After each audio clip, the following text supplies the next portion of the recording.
안녕하십니까. 전 세계에 계신 우리 원포인트 레슨 시청자 여러분, 연말연시 주님 안에서 행복하고 따뜻하게 보내시기를 진심으로 기원합니다.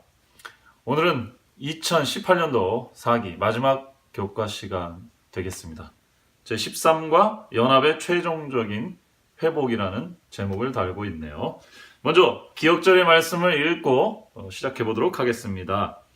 베드로후서 3장 13절의 말씀이 나와 있는데요. 우리는 그의 약속대로 의가 있는 곳인 새 하늘과 새 땅을 바라보도다.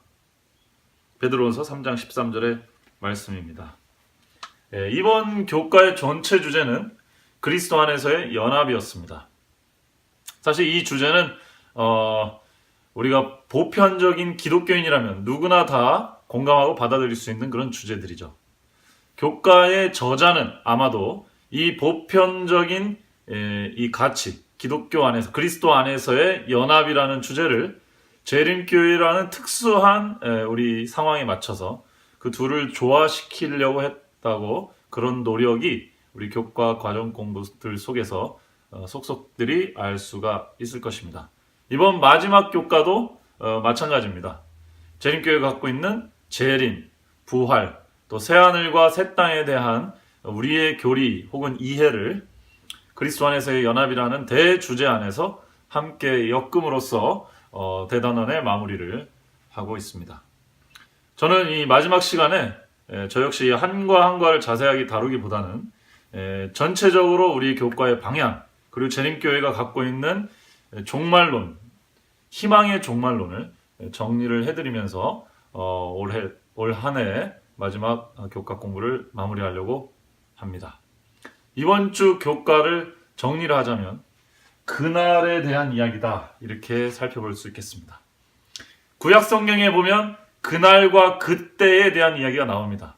그때가 되면, 그날이 오면 새로운 세상이 열릴 것이다. 지금은 좀 힘들지만 머지않아 한 날이 올 텐데, 한 시간이 이를 텐데, 그때가 되면 표범과 양이, 염소와 사자가 함께 뛰어놀듯이 강한 자와 약한 자가 서로 잡아먹으려고 아웅거리지 않고, 부자와 가난한 자가 서로 의시되거나 질투하거나 그렇게 살지 않고, 모두가 자유롭고 행복하고 평화롭고 평등하고 행복이 충만한 그런 삶을 살게 될 날이 언젠가는 올 것이다. 그날이 올 것이다. 그것이 구약에도 나타난 대망사상이고, 신약 성경에는 예수 그리스도의 초림과 승천으로 더 확실하게 다져진 재림과 새로운 나라의 소망입니다. 인류는 이렇게 미래에 대한 소망을 가지고 살 때에만 비로소 살아낼 수가 있습니다. 그래서 우리 재림교회도 이 여러 가지 위기 속에 닥친 지구 운명 속에서 하나님께서 이 재림교회의 우리 초기 선구자들을 통해서 재림의 희망을 다시 한번 각성시키고 불러일으킴으로써 하나님의 백성들에게 위로와 용기를 주셨다고 생각합니다. 그것이 재림 운동의 어떤 의미일 것입니다. 재림교회는 그래서 누구보다도 예수 그리스도의 재림과 그 날에 대한 소망과 희망을 가지고 사는 사람들입니다. 그런데 그 날에 대한 소망과 희망이 지금 여기에 있는 문제에 대한 위로와 또 대안으로서 우리의 믿음의 체계에 강력하게 자리 잡아 있다는 것은 사실이지만, 어쩔 때는 현실, 지금 여기에 있는 모든 희망과 열정까지도 다 그날에 대한 기대 속으로 집어넣어 버릴 수도 있는 우려가 있습니다. 제가 중동에서 선교할 때의 이야기를 잠깐 드리겠습니다. 중동에서 공부하는 한 여학생을 제가 만났는데, 그 여학생이 저에게 중동에서 일어나는, 지금 여기에서 일어나고 있는 많은 전쟁과 분란과 사건, 사고들에 대해서 어떻게 생각하냐고 저에게 물었습니다. 제가 참 가슴 아픈 중동의 상황을 알고 또 현장에 가서 직접 목격하니까 참 이루 말할 수 없는 슬픔이 제 마음에 있었습니다. 그래서 마음이 참 슬프고 안타깝다는 말을 하려고 하던 차에 마음속에 그 얘기보다 사실 우리가 나눠야 될 더 본질적인 얘기가 있음을 깨달았습니다. 그래서 그 무슬림 여학생에게 맞습니다. 지금 중동에서 일어나고 있는 시리아 내전이라든지 이라크 내전이라든지 팔레스타인 이스라엘의 갈등이라든지 이런 문제들을 볼 때 지금 여기서 일어나는 이런 문제들을 볼 때 너무 가슴이 아픕니다만 저는 언젠가 하나님께서 이러한 지구의 문제를 정리하고 왜 생기는지 모르는 언제 끝날지 모르는 이런 갈등과 분열과 전쟁 배고픔과 아픔과 분열을 하나님께서 고쳐주시고 새롭게 세상을 만드시고 인류를 회복시켜 줄 것을 기대한다고 그렇게 말했습니다. 그랬더니 이 무슬림 여학생이 눈물을 펑펑 쏟으면서 자기도 그런 소망을 갖고 싶다고, 정말 그런 일이 있을 거라고 믿느냐고, 우리 무슬림도 그런 소망을 가지면서 살았으면 좋겠다고 저에게 그렇게 대답을 해주었습니다. 사실 무슬림들도 그러한 비전을 갖고 있기는 하거든요. 근데 오랜 시간 우리 재림교회 역사에서 혹은 재림을 기다려온 많은 예수님을 믿는 사람들이 그 날에 대한 기다림이 우리에게 너무 크고 존귀하다 보니까 현실에 있는 모든 것을 다 미래에 대한 기대에만 포커스를 맞추는 경향들이 생기기도 했습니다. 맞습니다. 우리에게는 영광스러운 미래의 소망이 있습니다. 이것은 너무너무 아름다운 것이고 모든 인류에게 필요한 것입니다. 정말 그러한 소망이 우리 속에 가득 차기를 원합니다. 예수님에게서 제일 감동적이고 제일 멋진고 제일 멋있는 부분은 저는 예수님이 여러 가지 기적을 일으킨 거나 또 예수님이 저희에 하신 아름다운 말씀보다도 예수님이 죽음을 이기셨고 죽음을 이길 수 있는 권세를 가진 분이라는 것, 저는 그게 제일 좋습니다. 왜냐하면 그래야만 인류가 이 죽음 너머의 세계에 대한 희망을 가질 수 있고 인간이 해결할 수 없는 문제를 그분이 해결할 수 있다는 믿음과 소망이 생기기 때문에 그렇습니다. 그래서 그날에 대한 희망, 부활에 대한 소망, 하나님의 나라에 대한 대망은 우리 인류에게 너무나 필요한 것입니다. 그러나 그 믿음과 그 소망이 우리의 현실을 앗아가거나 우리의 현실을 오히려 현실에 우리가 뿌리를 박고 살아가지 못하게 해서는 결단코 안 될 것입니다. 우리의 현실의 문제를 해결해 줄 만큼 아름다운 소망을 우리가 갖고 있는 것은 사실이고 그것이 기독교의 희망이고 재림교회의 가치이지만 그 날에 대한 기대와 꿈 때문에 지금 여기를 소홀히 해서는 결코 안 될 것입니다. 오히려 나아가 그날에 대한 소망이 확실함으로 예수님의 나라가 하나님의 나라가 도래할 것이 확실하기 때문에 지금 여기에서 우리는 확신을 가지고 선을 행할 수 있으며 보다 더 적극적으로 사랑을 실천할 수 있고 주변에 도움을 베풀며 보다 긍정적이고 밝은 에너지를 산출하면서 나타내면서 살아갈 수 있고 또 그렇게 살아가야만 될 것입니다. 그것이 재림교회의 종말론의 골자가 되기를 진심으로 바랍니다. 그럼 그 날에 대한 소망을 지금 여기에서 가장 확실하게 느끼고 또 그 에너지를 긍정적으로 발산할 수 있는 방법이 무엇이 있을까요? 그 방법 중에 하나는 바로 안식일 사상입니다. 유대인들은 안식일만 지킨 것이 아니라 안식년과 희년이란 제도도 있었습니다. 이 모든 제도가 다 그 날에 대한 기대이면서 동시에 하나님의 나라 혹은 그 날에 대한 기대를 현실적으로 즐기고 경험할 수 있는 이 땅에서의 시간이었습니다. 다시 말해 그날의 대망을 지금 여기에서 실현시키는 노력 혹은 제도 중에 하나가 안식년, 희년, 안식일이었던 것입니다. 여러분 신명기 15장에 보시면 안식년에 대한 얘기가 나오는데요. 아주 자세하게 기록이 되어 있습니다. 근데 거기서는 안식년을 면제년이라고 설명을 해주고 있습니다. 면제년이란 말은 해방과 탕감과 빚 면제의 의미를 갖고 있습니다. 제7년째가 되면 빚진 자들이 빚에서 해방되고, 그래서 노예에서 해방되고 가족의 품으로 돌아갈 수가 있게 되는 해가 바로 안식년이었던 것입니다.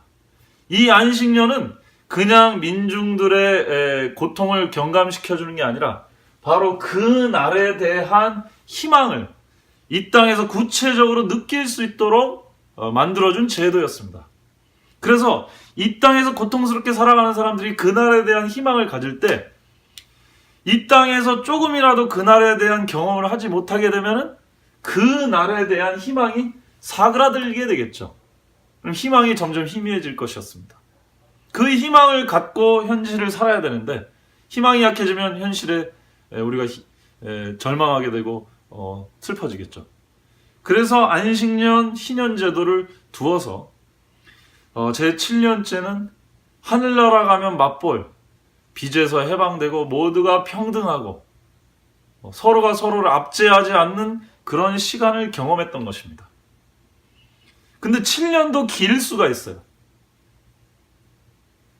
아빠, 엄마, 우리는 언제 이런 빚더미에서 벗어나서 자유롭게 살 수 있을까? 다른 사람들처럼 그렇게 살 수 있을까? 아이들이 물을 때 어떻게 얘기했어요? 7년 남았단다. 7년이요? 너무 길어요. 그래서 하나님께서 우리에게 안식일을 주셨단다. 그래서 우리 주인님이 안식일마다 모두 쉬게 하잖아? 우리는 안식일에 일 안 해도 되잖아? 그래서 온 가족이 일주일에 한 번씩 함께 모여 예배드리고 하나님을 찬양하고, 조금 있으면 7년만 있으면 이런 식으로 안식일을 지키면서 그 소망을 품고 기다리면 마침내 빚에서 해방될 것이고 우리가 노예 신분에서 벗어날 것이다.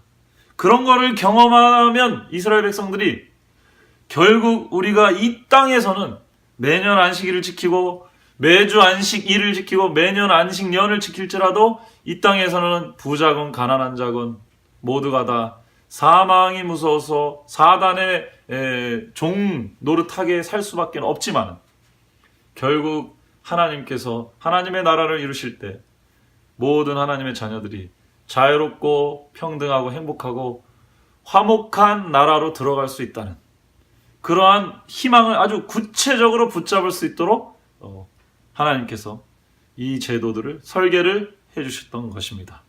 오늘날 우리에게 주어진 이 유산이 얼마나 대단한 것입니까? 이 안식일과 안식년과 희년의 제도가 우리 안식일 교회의 사상이 된다면 그것은 그날에 대한 재림 사상과 더불어 이 기독교 세계에 온 인류에 굉장히 큰 은혜와 감동을 끼칠 수 있는 기별이 아닐 수가 없습니다. 그래서 저는 우리 재림교회가 앞으로 이러한 인류의 희망을 주는 그날에 대한 소망으로서의 재림, 그리고 그것을 이 땅에서 경험할 수 있는 천국의 원리를 이 땅에서 실현시킬 수 있는 제도로서의 안식, 그러한 철학의 종교, 이러한 신학의 기독교가 되기를 진심으로 기원합니다. 제가 언제 어떤 청년들하고 이런 이야기를 나눴습니다. 그랬더니 어떤 청년들이 왜 안식일을 이렇게 가르쳐주지 않으셨습니까? 그동안 우리는 안식일에 너무 죄책감을 많이 느꼈어요. 뭘 하라 하지 말란 얘기가 너무 많았기 때문입니다. 그런 안식일이 이렇게 큰 소망이고 이렇게 아름다운 건지 저희는 몰랐었습니다. 이렇게 고백을 하는 걸 들었습니다. 왜요? 요즘 청년들도 학자금 대출이라든지 집을 얻기 위해서 경제적으로 어렵다든지, 그래서 그런 고통 속에 살고 있습니다. 좋은 학벌을 가진 사람일지라도 그 속에는 근심과 걱정과 경쟁심과 질투심 같은 것들이 있지요. 우리가 살아가는 한 우리 속에는 쉼없는 경쟁심이 작용될 것이고 슬픔이 있을 것입니다. 그것들에게서 해방시켜줄 수 있는 날로서 영원히 해방된 그날을 그리며 기다리며 그 방향으로 간다고 우리가 하는 그 매일의 고백, 매주의 고백으로서의 안식일 신앙, 우리가 이 신앙을 다시 회복하고 우리 다음 세대에 물려줘야 되지 않을까요? 추운 겨울입니다. 그래서 불쌍한 이웃들과 또 소외된 그런 사람들을 좀 돌아봐야 될 시간이기도 합니다. 그리고 다시 오신 예수님을 기다리기 전에 우리는 처음 이 땅에 겸손의 모습으로 오신 예수 그리스도를 생각해야 되는 그런 시즌에 있습니다. 우리 재림교회가 재림에 대한 소망과 또 영원한 쉼에 대한 기대, 이런 것이 우리의 신학과 또 사상이 되어서 지금 여기에 함께 살고 있는 인류에게 그들의 삶의 무게를 덜어주고 미래의 희망을 줄 수 있는 그러한 종교요, 기독교요, 또 사명자로서 우리가 이웃들에게 나아가는 그런 시간들이 되기를 진심으로 기원합니다. 하나님께서 저에게 주신 축복이 축복의 통로를 통해서 이웃들에게 나갈 때에만 비로소 그 축복이 진정한 의미와 가치가 있다고 생각이 됩니다.